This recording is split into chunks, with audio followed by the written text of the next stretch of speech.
Star Trek has always billed itself as a journey into the future, a place where humanity has grown past its old hang-ups about race, war, and fear. But getting there meant walking through some very dark rooms first. A handful of episodes went so far into disturbing territory that broadcasters overseas simply refused to show them, and in some cases that refusal lasted for decades.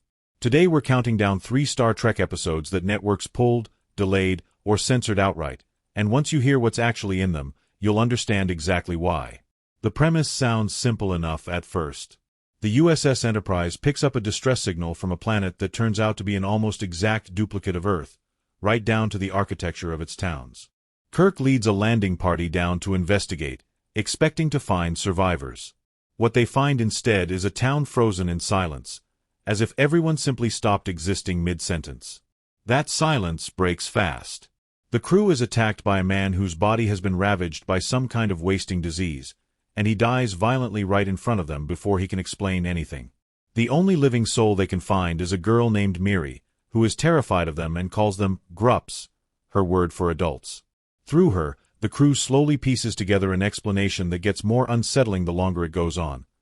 Centuries earlier, this world's population ran a genetic experiment aimed at extending human lifespan.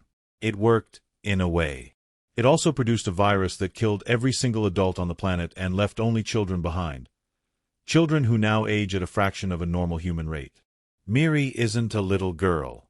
She's over 300 years old, trapped in a child's body, watching new arrivals get sicker by the hour because Kirk, Spock, and the landing party have all been infected too. What makes this episode so hard to shake isn't a monster or a villain. It's the framing device the whole thing hangs on: sick, frightened children, some just entering puberty, gradually descending into panic and cruelty as the disease and its symptoms take hold, while Bones races a clock that's also ticking inside his own bloodstream. The kids capture crew members, torment them out of fear rather than malice, and behave in ways that read as authentically upsetting rather than simply villainous. It's psychologically bleak in a way the original series rarely allowed itself to be. When the episode reached British television, the reaction from the BBC was cool at best. It aired once, drew a wave of complaints from viewers who found the subject matter genuinely distressing, and was then quietly shelved. It wouldn't resurface on British screens again for years, joining a small club of episodes British broadcasters treated less like adventurous science fiction and more like something that needed to be handled with tongs. If Miri was banned for being disturbing, Plato's stepchildren ran into trouble for being important. The plot itself is fairly typical original series fare. Kirk and his crew stumble onto a small society of telekinetically gifted people who have modeled their entire culture after ancient Greece, and who use their powers to humiliate and control their captives for entertainment. But buried inside that plot is 30 seconds of television that changed what audiences were allowed to see. Under the telekinetic control of their captors, Captain Kirk and Lieutenant Uhura are forced together, and their lips meet in what's remembered as the first interracial kiss ever broadcast on American network television. The remarkable thing is how little pushback the moment actually got in the United States. NBC's own executives were nervous heading into the broadcast, worried specifically that affiliate stations in the Deep South might refuse to air it or that viewers there would flood the switchboards with complaints. Almost none of that happened. The kiss aired, most of the country watched, and the volume of outrage never matched the volume of anxiety beforehand. Britain told a different story. When the episode made its way to the BBC, the network opted to leave it out of rotation entirely. Officially, the reasoning given was that the episode's content, the sadistic games the Platonians play with their captives, was simply too harsh for broadcast. Unofficially, many people who've studied the decision believe the BBC was less worried about harsh and more worried about backlash tied to interracial romance being shown on screen, a concern American executives hadn't been shy about voicing either. Whatever the real reason, the episode sat outside the BBC's rotation for years. An odd fate for 30 seconds of television that's now remembered as one of the more quietly historic moments in the medium's history. Of the 3, this is the one that feels the least like classic Star Trek and the most like something out of a psychological thriller. The setup starts innocently. The Enterprise is simply making a supply run, delivering medicine to a maximum security asylum on the isolated planet Elba II, a facility built to house the Federation's most dangerous and mentally unstable criminals. It's meant to be routine. It isn't. By the time Kirk and Spock beam down, the inmates have already seized control of the facility, led by a former Starfleet captain named Garth of Azar. Garth was once one of Starfleet's most celebrated officers, a war hero by all accounts, And now he's a shape-shifting, delusional tyrant convinced that conquering the galaxy is his destiny.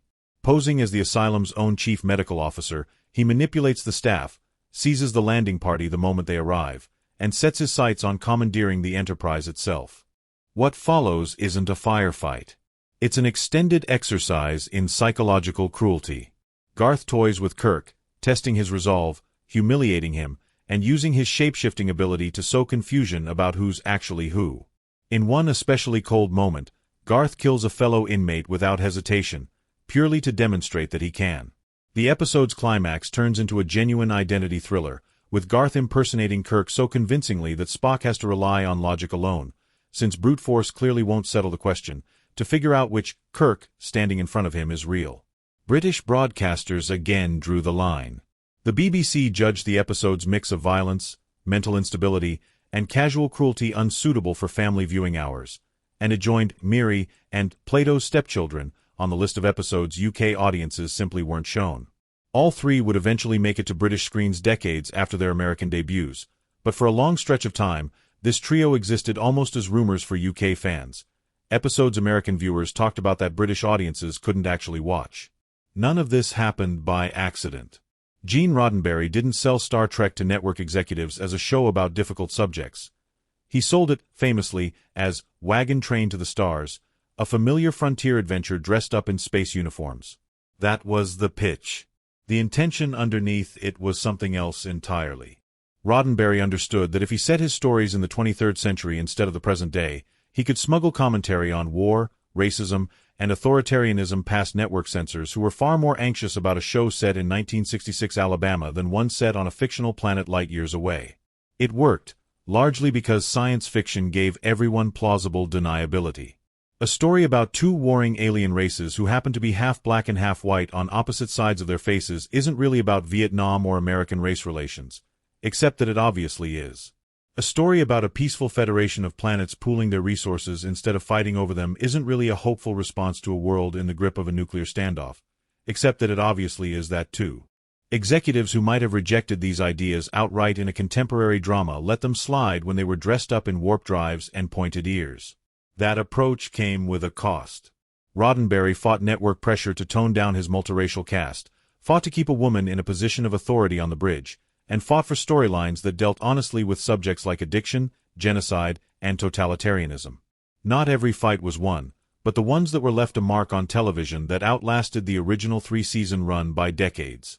What started as a single television series that struggled to survive its own network's ratings anxiety eventually grew into one of the most extensive media franchises ever created. Film series, spin-off shows, novels, comics, and a fan culture so devoted that it built an entire working vocabulary for a fictional alien language. The original series only lasted 3 seasons before cancellation, but its afterlife more than made up for its short original run.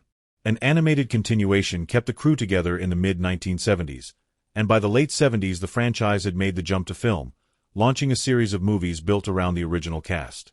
Television returned to the franchise in the late 1980s with a new crew and a new starship, opening the door to an era that would eventually include multiple concurrent series exploring different corners of the same universe. One set aboard a space station instead of a starship, one following a ship stranded on the far side of the galaxy, and one turning the clock backward to the earliest days of human interstellar travel. A film reboot in the following decade introduced younger versions of the original characters in an alternate timeline, reintroducing the franchise to a generation that had never seen the original broadcasts.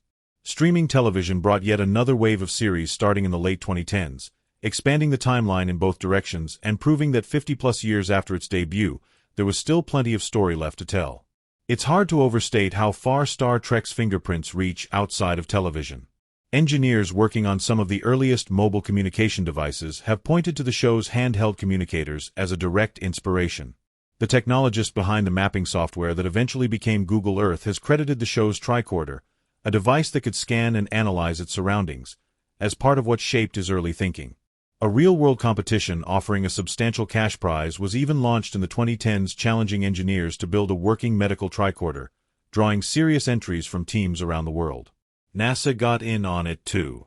In the 1970s, after a coordinated letter-writing campaign from fans, the space agency's very first prototype space shuttle was christened Enterprise, a nod that the franchise would later return the favor for by featuring real shuttle footage in one of its later television series.